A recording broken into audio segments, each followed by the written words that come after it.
Le 4 décembre 1977, dans la chaleur étouffante de Bangui, capitale de la République centrafricaine, le monde assiste médusé à l'une des cérémonies les plus extravagantes et surréalistes de l'histoire moderne. Un homme, un simple soldat devenu général, puis président, se fait couronner empereur. Son nom, Jean Bedel Bokassa. Le coût de cette mascarade impériale, plus de 20 millions de dollars, soit un tiers du budget annuel de l'un des pays les plus pauvres de la planète. Pendant que son peuple meurt de faim, Bokassa se drape dans un manteau de pourpre brodé de 800 000 perles et coiffe une couronne inspirée de celle de Napoléon Bonaparte, son idole absolue. Mais qui était vraiment cet homme? Un héros de guerre décoré par la France, un père de la nation centrafricaine ou un tyran sanguinaire responsable de massacres d'enfants? Comment un orphelin traumatisé par la violence coloniale a-t-il pu devenir l'un des dictateurs les plus controversés d'Afrique? Et pourquoi la France, cette république des droits de l'homme, a-t-elle soutenu, financé et protégé pendant tant d'années celui que l'on surnommerait le boucher de Bangui? Aujourd'hui, nous plongeons dans l'histoire incroyable, terrifiante et tragique de Jean Bedel Bokassa. Une histoire de violence et de pouvoir absolu, de trahison et de folie mégalomane, mais aussi le reflet sombre des relations entre la France et ses anciennes colonies. Préparez-vous à découvrir comment un homme peut transformer un pays tout entier en son royaume personnel de terreur, et comment les démons du passé peuvent hanter toute une vie jusqu'à créer un monstre. Ceci est l'histoire de l'empereur Bokassa.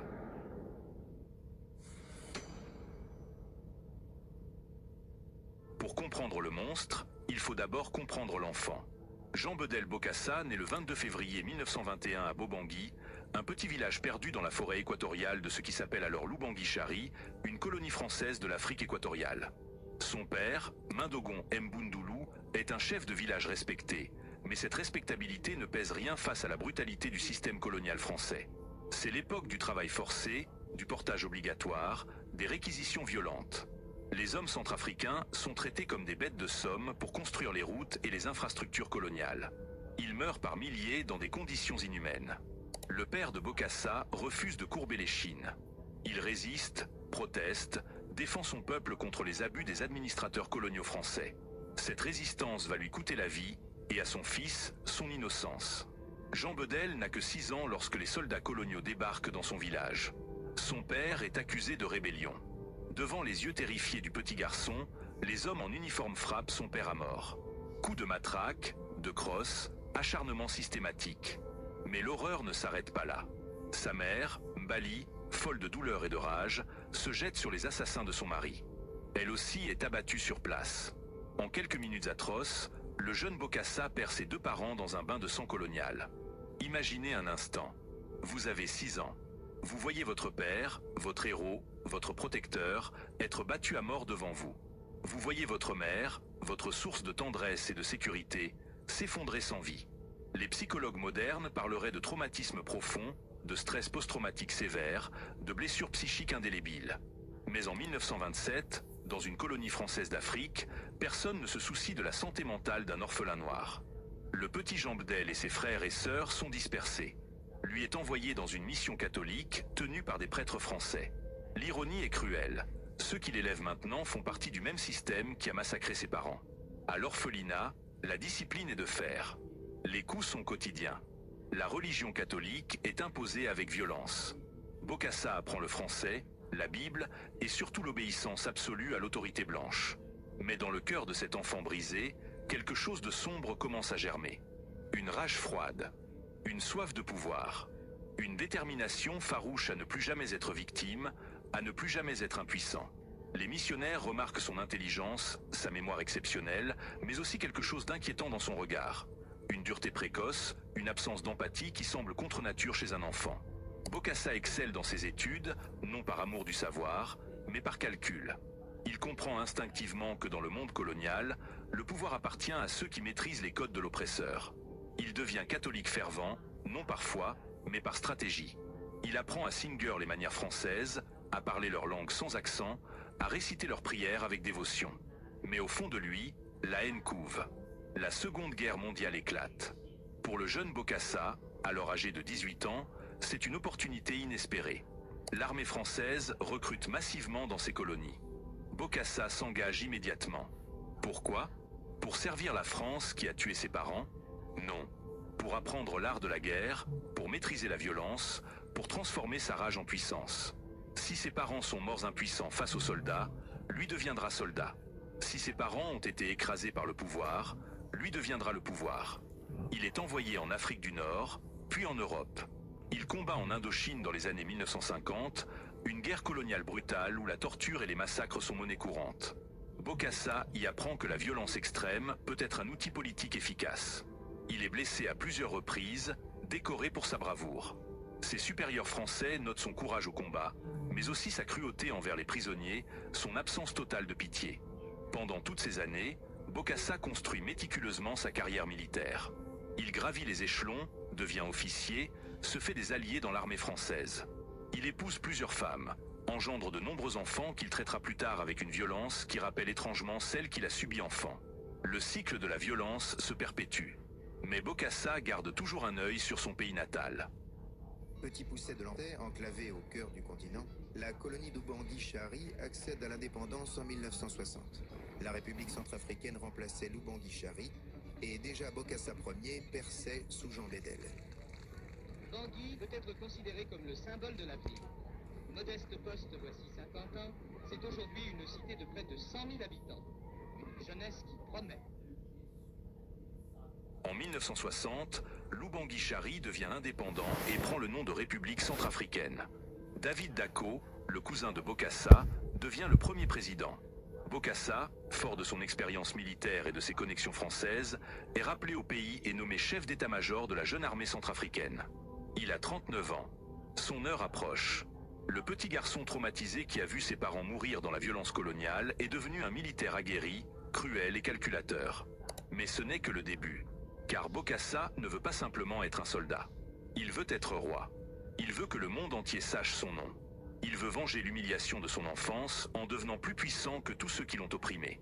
Et pour cela, il est prêt à tout, y compris à transformer son propre pays en enfer. Que vous achetiez des pièces souvent ou rarement, Autodoc. Décembre 1966, un coup d'État contre le président élu David Dacko, son cousin. 31 décembre 1965. Minuit approche. Pendant que le monde s'apprête à célébrer la nouvelle année, dans les couloirs du pouvoir à Bangui, un coup d'État se prépare dans le plus grand silence. Jean Bedel Bokassa, chef d'état-major de l'armée, a minutieusement orchestré sa prise de pouvoir. Son cousin, le président David Dacko, est à Paris pour une visite officielle. C'est le moment parfait. Bokassa ne perd pas de temps. Avec une vingtaine d'officiers loyaux, il investit le palais présidentiel. Pas de résistance, pas de bain de sang. Juste une efficacité militaire froide et chirurgicale. Les ministres sont arrêtés un par un dans leur domicile. Les quelques fonctionnaires de garde au palais sont sommés de partir ou de se joindre au nouveau régime. À l'aube du 1er janvier 1966, Bokassa contrôle totalement la capitale. Il se proclame président de la République centrafricaine. La France, par la voix de son ambassadeur, reconnaît immédiatement le nouveau régime. Pourquoi ? Parce que Bokassa a pris soin de rassurer Paris. Les intérêts français en Centrafrique, uranium, diamants, bois précieux, seront protégés. Mieux, ils seront privilégiés. J'ai fait le coup d'État pour faire respecter la justice en République centrafricaine. N'étiez-vous pas gêné par le fait que le président déchu était votre cousin germain, colonel? L'intérêt national prime le sentiment familial. Les premiers jours du régime Bokassa sont trompeurs. Il se présente comme un homme du peuple, un soldat dévoué qui a pris le pouvoir pour sauver son pays de la corruption et de l'incompétence. Il promet des réformes, du développement, de la justice. Beaucoup de Centrafricains lui font confiance. Après tout, c'est un héros de guerre, un militaire respecté. Certains voient même en lui un sauveur potentiel. Mais très vite, le masque commence à tomber. Bokassa dissout l'Assemblée nationale. Il interdit tous les partis politiques sauf le sien, le Mezan, mouvement d'évolution sociale de l'Afrique noire. Il place ses hommes, souvent des membres de sa famille ou de son ethnique baya, à tous les postes clés de l'administration, de l'armée, de la police. Il commence à éliminer méthodiquement toute opposition potentielle. Première tentative de coup d'État contre Bokassa. Le colonel Alexandre Banza, son ancien compagnon d'armes, son ami le plus proche, tente de le renverser. Banza est horrifié par la dérive autoritaire et violente de Bokassa. Il craint que le pays ne plonge dans la tyrannie. Il a raison, mais il a sous-estimé la cruauté de Bokassa. Le coup échoue. Banza est arrêté. Et c'est là que le vrai visage de Bokassa se révèle dans toute son horreur. Bokassa ne se contente pas d'exécuter son ancien ami. Non, il le torture personnellement pendant des heures dans les sous-sols du palais. Témoignage glaçant de garde présent. Bokassa frappe Banza avec une batte de baseball, lui brise les os un par un, lui arrache les yeux, le mutile sauvagement. Puis, selon certaines rumeurs jamais confirmées mais persistantes, Bokassa aurait pratiqué un acte de cannibalisme rituel sur le corps de Banza. Vérité ou propagande? Difficile à dire. Mais une chose est sûre, le message est clair pour tous les Centrafricains. Trahir Bokassa, c'est choisir une mort atroce. Dès lors, la terreur devient méthode de gouvernement. Bokassa crée une garde présidentielle d'élite, recrutée parmi sa famille et son ethnie, entraînée par des mercenaires français et israéliens. Il établit un réseau d'informateurs dans tout le pays. Personne ne peut parler contre lui sans être immédiatement dénoncé. Les prisons se remplissent. Les opposants disparaissent dans la nuit. Mais Bokassa ne se contente pas de la terreur politique. Il veut aussi la richesse, le luxe, la démesure. La Centrafrique est l'un des pays les plus pauvres du monde, mais son sous-sol regorge de diamants. Bokassa s'accapare progressivement tout le commerce du diamant. Il passe des accords secrets avec des négociants français, belges, israéliens. Les diamants centrafricains sortent du pays par valises entières, direction les coffres personnels de Bokassa en Suisse et en France. L'argent coule à flot, pour lui. Pendant ce temps, le peuple centrafricain s'enfonce dans la misère. Les hôpitaux manquent de médicaments. Les écoles manquent de tout. L'inflation explose. Les fonctionnaires ne sont pas payés pendant des mois. Mais Bokassa s'en moque. Il multiplie les palais, on en compte 17 à travers le pays, tous décorés avec un luxe obscène. Il accumule les voitures de luxe, Mercedes, Rolls-Royce, Cadillac. Il fait venir des vins français par avion cargo. Il s'habille chez les plus grands couturiers parisiens. Et puis il y a les femmes. Bokassa se marie officiellement 17 fois, mais a des dizaines de maîtresses. Il engendre plus de 50 enfants reconnus. Mais là encore, la violence n'est jamais loin. Plusieurs de ses épouses et maîtresses portent témoignage plus tard de violences conjugales extrêmes. Une de ses femmes raconte qu'il l'a battue si violemment qu'elle a perdu son bébé. Une autre témoigne qu'il a jeté en prison pendant des mois pour avoir osé le contredire. Ses propres enfants ne sont pas épargnés. Plusieurs témoignent d'une enfance marquée par la terreur. Bokassa les frappe régulièrement avec sa ceinture, parfois jusqu'au sang. Il les humilie publiquement. Il favorise outrageusement certains enfants contre d'autres. Le traumatisme qu'il a vécu enfant, il le transmet systématiquement à sa propre progéniture. Le cycle de violence familiale est parfaitement bouclé. What are you doing? I'm working. I have many. Et tout ce qui est français. Il se considère comme plus français que les Français eux-mêmes. Il récite par cœur des passages entiers de l'histoire de France. Il visite Paris plusieurs fois par an, séjournant dans les palaces les plus luxueux. Il se lie d'amitié avec des présidents français successifs, Pompidou d'abord, puis surtout Valéry Giscard d'Estaing. L'amitié entre Bokassa et Giscard d'Estaing est l'un des scandales les plus troubles de la politique française moderne. Les deux hommes se vouvoient, se parlent régulièrement au téléphone, s'échangent des cadeaux somptueux.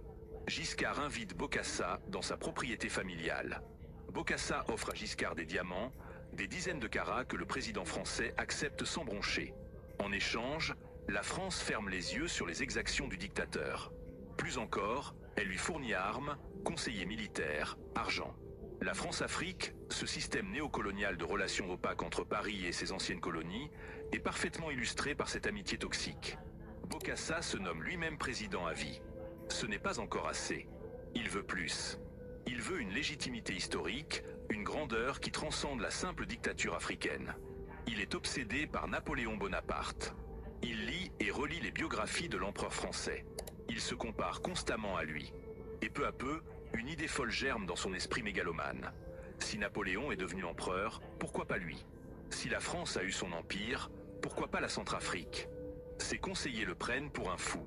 Certains osent timidement suggérer que c'est une mauvaise idée. Mauvaise idée pour leur santé. Plusieurs finissent en prison ou disparaissent mystérieusement.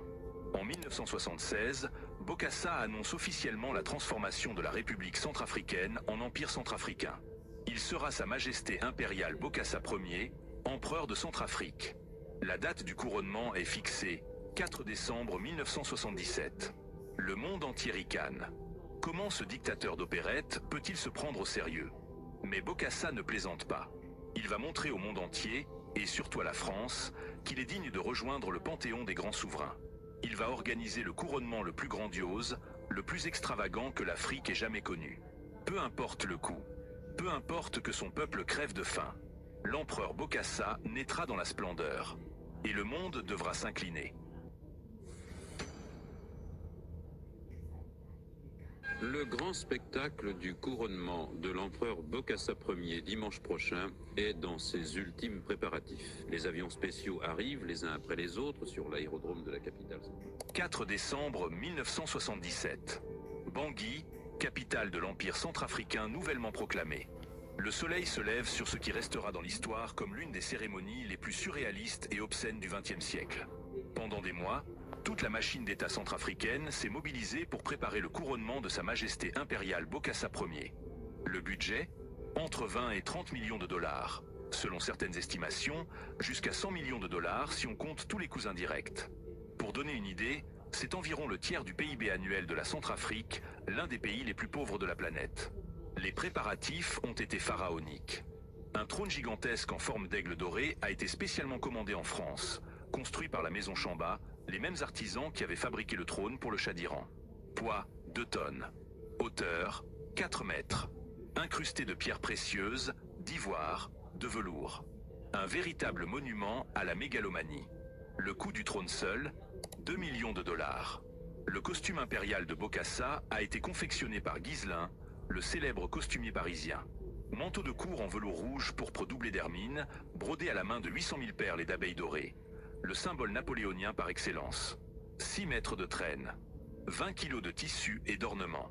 La couronne, elle, a été créée par le joaillier Artus Bertrand à Paris. Plaqué or, incrusté de diamants centrafricains de la taille de grosses cerises. Bokassa a explicitement demandé une réplique de la couronne de Napoléon. Coût total du costume et des accessoires. Plus de 5 millions de dollars. Bonsoir. Les Centrafricains ont perdu un maréchal. Ils ont depuis hier 10h43 un empereur.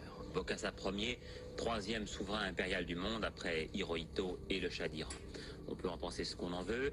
Notre propos ici n'est pas de juger, mais de vous montrer. Et je crois que le spectacle, avec tout le recul que nous pouvons y introduire, vu de France, en vaut la peine. En exclusivité pour Antenne 2, voici les temps forts de ce sacre, qui n'en est pas vraiment un, de ce couronnement africo-napoléonien. Mais ce n'est pas tout. Le stade omnisport de Bangui a été transformé en cathédrale impériale. Des tonnes de velours rouge, de tentures dorées, de lustres en cristal de baccarat importés de France. Un carrosse doré tiré par 8 chevaux blancs importés de Normandie spécialement pour l'occasion, dans un pays où les chevaux n'existent pratiquement pas, où le climat équatorial les tue rapidement. Peu importe. Bokassa veut singer exactement le couronnement de Napoléon en 1804. Chaque détail doit être parfait. Des milliers d'invitations sont envoyées aux chefs d'État du monde entier. La réponse est gênante. Aucun chef d'État occidental majeur ne vient. Les États-Unis envoient un représentant de bas niveau. L'Union soviétique refuse carrément. Même les pays africains voisins snobent majoritairement la cérémonie, trouvant le spectacle grotesque et obscène. Seuls quelques dictateurs amis et des diplomates de second rang font le déplacement. Mais Bokassa refuse de voir l'humiliation. Il se persuade que le monde entier l'admire, que son empire prendra sa place parmi les grandes puissances mondiales. Le grand jour arrive. Dès l'aube, Bangui est bouclé. L'armée et la garde présidentielle sont déployés partout. Toute manifestation d'opposition est réprimée violemment. La veille, plusieurs dizaines de prisonniers politiques ont été exécutés dans les prisons, une purge préventive pour éviter tout trouble pendant la cérémonie. Leurs corps sont jetés dans la rivière Ubangui, où les crocodiles se chargeront d'effacer les preuves. Midi.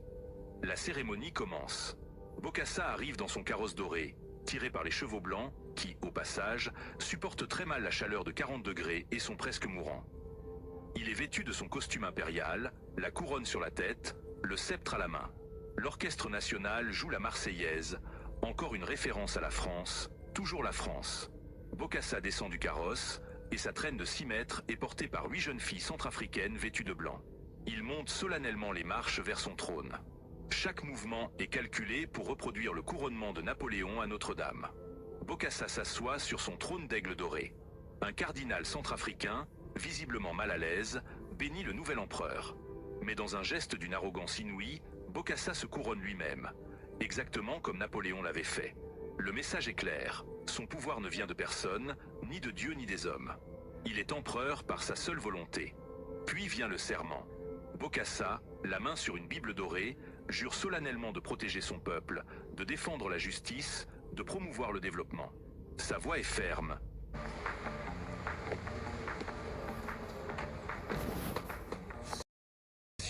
Un souverain généreux. La réalité de son règne de terreur, les prisons pleines, les opposants torturés, les caisses de l'État pillées, tout cela est effacé par la magie de cette cérémonie grandiose. Les festivités durent 3 jours. Banquet interminable avec champagne français, caviar iranien, foie gras, truffes. Des tonnes de nourriture importées par avion spécial, pendant que, dans les quartiers pauvres de Bangui, à quelques kilomètres du palais, des enfants meurent littéralement de faim. Bokassa distribue quelques aumônes au peuple. Quelques sacs de riz, quelques billets à des centenaires convoqués au palais pour la photo. La propagande impériale filme tout, transformant le dictateur en père bienveillant. Mais derrière les ors et les fastes, la réalité est sordide. La plupart des fournisseurs français qui ont équipé le couronnement n'ont jamais été payés. Les factures, aujourd'hui consultables dans les archives françaises, montrent des relances, des menaces juridiques, des négociations désespérées. Bokassa a dépensé l'argent qu'il n'avait pas. Ce n'est pas son argent personnel. Il a carrément vidé le trésor public centrafricain pour financer sa folie des grandeurs. Le pays est en faillite technique. Le FMI refuse tout nouveau prêt. Mais qu'importe.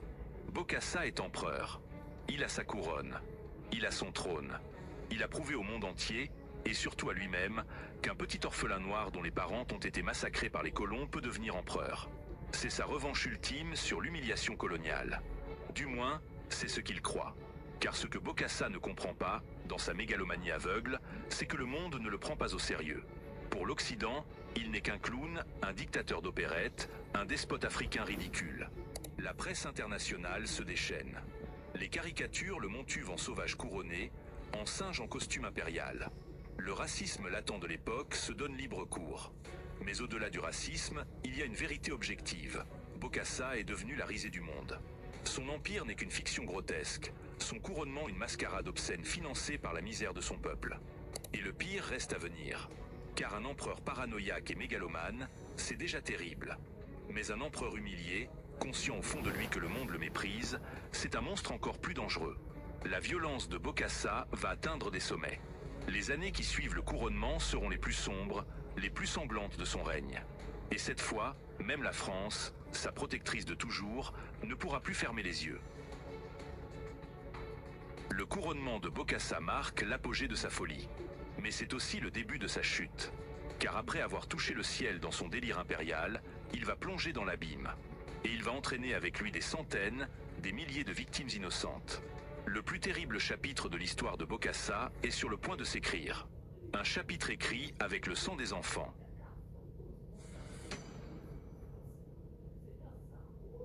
Janvier 1979.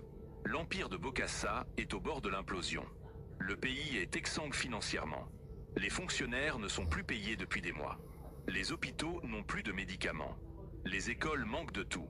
L'inflation galopante a rendu la vie impossible pour la majorité des Centrafricains. Mais Bokassa, enfermé dans ses palais, coupé de la réalité par une cour de flagorneurs, ne voit rien. Ou plutôt, il refuse de voir. Et puis survient l'étincelle qui va mettre le feu aux poudres. Un incident apparemment mineur qui va révéler au monde entier la vraie nature monstrueuse de l'empereur. Bokassa, dans son délire mégalomane, a décidé que tous les écoliers centrafricains doivent porter un uniforme. Pas n'importe quel uniforme, un uniforme fabriqué dans une usine qu'il possède lui-même. Autrement dit, il veut forcer les familles centrafricaines, déjà dans une misère noire, à acheter des uniformes hors de prix dont les bénéfices iront directement dans sa poche. L'uniforme coûte l'équivalent de plusieurs mois de salaire d'un ouvrier. C'est simplement impossible pour la grande majorité des familles. Les lycéens de Bangui refusent. Ils organisent des manifestations pacifiques. Ils demandent simplement que la mesure soit annulée, que l'empereur comprenne qu'ils n'ont pas les moyens. C'est une protestation juvénile, sans violence, presque naïve dans son innocence. Ces adolescents ne sont pas des révolutionnaires aguerris. Ce sont juste des enfants qui demandent justice. La réaction de Bokassa est d'une violence inouïe. Il voit dans cette protestation étudiante un défi inacceptable à son autorité impériale. Comment ces gamins osent-ils contester une décision de leur empereur? Il ordonne à sa garde présidentielle de mater la révolte par tous les moyens. Le 18 janvier 1979, Les soldats de Bokassa ouvrent le feu sur les lycéens manifestants. Rafale de Kalachnikov dans la foule. Panique.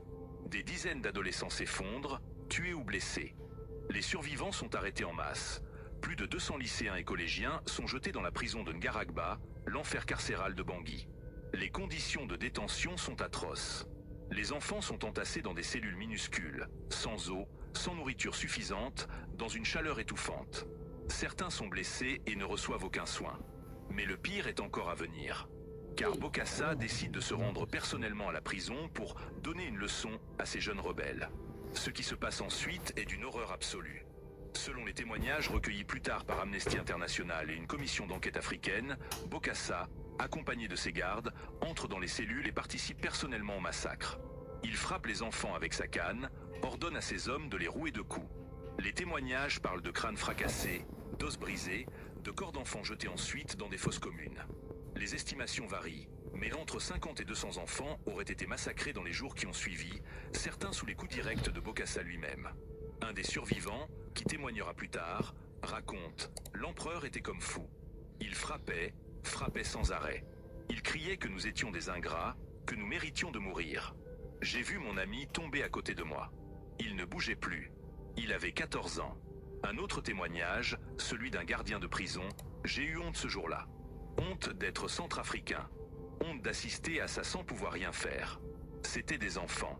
Juste des enfants. La nouvelle du massacre met plusieurs semaines à filtrer hors de Centrafrique. Le régime de Bokassa contrôle strictement l'information. Mais quelques journalistes occidentaux commencent à recevoir des témoignages. Des photos clandestines circulent. Le monde découvre avec horreur l'ampleur de la tragédie. Cette fois, même les plus fervents soutiens de Bokassa sont obligés de réagir. La France, en particulier, est dans une position intenable. Valéry Giscard d'Estaing, le président français ami personnel de Bokassa, est éclaboussé par le scandale. L'affaire des diamants offerts par Bokassa à Giscard éclate au grand jour. Le journal Le Canard enchaîné révèle que le président français a accepté des cadeaux somptueux d'un des pires dictateurs d'Afrique. L'opinion publique française est scandalisée.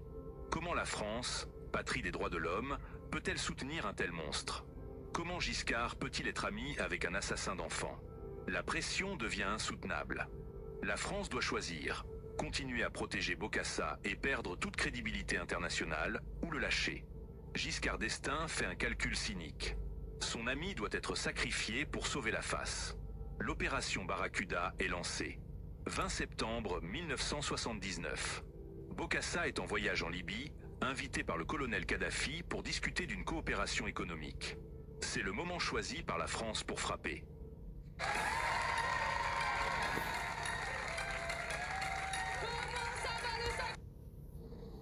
Dans la nuit du 20 au 21 septembre, environ 800 parachutistes français débarquaient à Bangui. Ils s'emparèrent de la ville en quelques heures, sans tirer un seul coup de feu. Plus personne ne songeait à se battre pour l'empereur en fuite.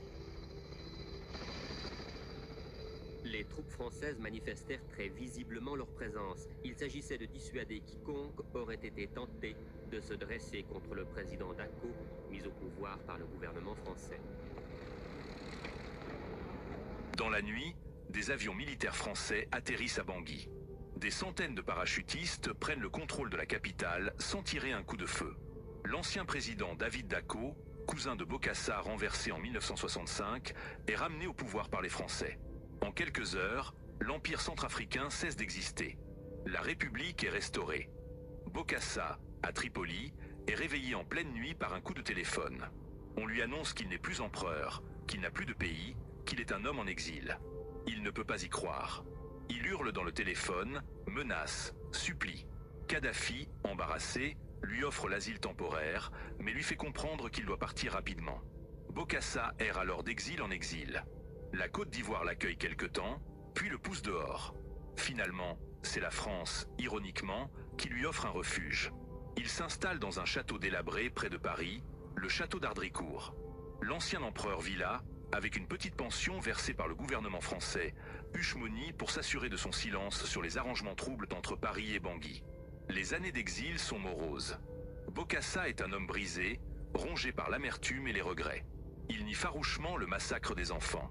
Ce sont des mensonges, de la propagande, répète-t-il à qui veut l'entendre. Il se voit comme une victime, trahi par la France, incompris par le monde. Il passe ses journées à écrire des mémoires délirants où il se dépeint en souverain éclairé victime d'un complot international. Je ne suis pas français, je suis un Africain, de plus un empereur de Centrafrique. Et pour moi, c'est une obligation formelle de rentrer dans mon pays, coûte que coûte, par tous les moyens. Mais le passé ne le lâche pas. En 1986, dans un geste de folie incompréhensible, Bokassa décide de retourner en Centrafrique. Il croit naïvement que son peuple l'attend, que les Centrafricains ont compris qu'il était un grand homme. Il est arrêté dès sa descente d'avion. Un procès est organisé. Les charges contre lui sont accablantes. Détournement de fonds, torture, meurtre, dont le massacre des écoliers. Le procès est retransmis dans tout le pays. Les témoignages sont glaçants. Des survivants du massacre racontent en pleurant. Des familles de disparus viennent réclamer justice.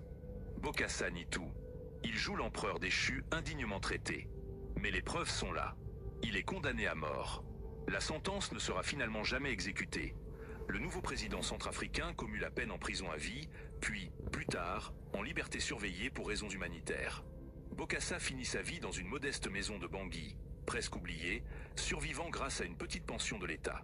Le 3 novembre 1996, Jean Bedel Bokassa meurt d'une crise cardiaque. Il a 75 ans. Quelques membres de sa famille nombreuse sont présents. Pas de cérémonie d'État, pas de foule en deuil. Juste un enterrement discret d'un vieil homme qui fut, pendant quelques années, l'un des hommes les plus puissants et les plus craints d'Afrique. La télévision centrafricaine annonce sa mort en quelques phrases neutres. Le monde à peine remarque la disparition de l'ancien empereur. Mais son héritage, lui, perdure. La Centrafrique, ce pays martyrisé par des décennies de dictature, de coups d'État, de guerre civile, porte encore aujourd'hui les cicatrices du règne de Bokassa. La corruption systémique, la violence politique, la méfiance envers toute autorité. Tout cela trouve en partie ses racines dans les années de terreur impériale. Des milliers de familles portent encore le deuil de proches disparus, torturés, massacrés par le régime Bokassa. Les enfants survivants du massacre de 1979, aujourd'hui adultes et vieillissants, vivent avec le traumatisme de ce qu'ils ont vécu. Et puis il y a la question qui hante encore l'histoire, le rôle de la France. Comment la République française, qui se targue d'être le berceau des droits de l'homme, a-t-elle pu soutenir, armer, financer pendant plus de 13 ans l'un des dictateurs les plus sanguinaires d'Afrique? Comment des présidents français ont-ils pu fermer les yeux sur les massacres, les tortures, le pillage systématique d'un pays parmi les plus pauvres du monde? L'affaire Bokassa reste une tache indélébile sur la politique africaine de la France, un exemple parfait des dérives de la France-Afrique. Bokassa était un monstre. Mais c'était un monstre que l'Occident, et particulièrement la France, a créé, nourri, protégé. Un monstre né de la violence coloniale, traumatisé à jamais par le massacre de ses parents par l'administration française, et qui a reproduit à une échelle immense la violence qu'il avait subie. Un monstre qui s'est cru empereur alors qu'il n'était qu'un dictateur pathétique, qui s'est rêvé Napoléon alors qu'il n'était qu'un tyran de village à l'échelle d'un pays. L'histoire de Jean Bedel Bokassa est une tragédie à tous les niveaux. Tragédie personnelle d'un enfant brisé devenu bourreau. Tragédie nationale d'un pays détruit par la folie d'un seul homme. Tragédie internationale révélant le cynisme des grandes puissances prêtes à tout pour leurs intérêts économiques. C'est une histoire qu'il faut raconter, non pour glorifier le monstre, mais pour comprendre comment de tels monstres peuvent émerger, prospérer et régner dans l'indifférence générale.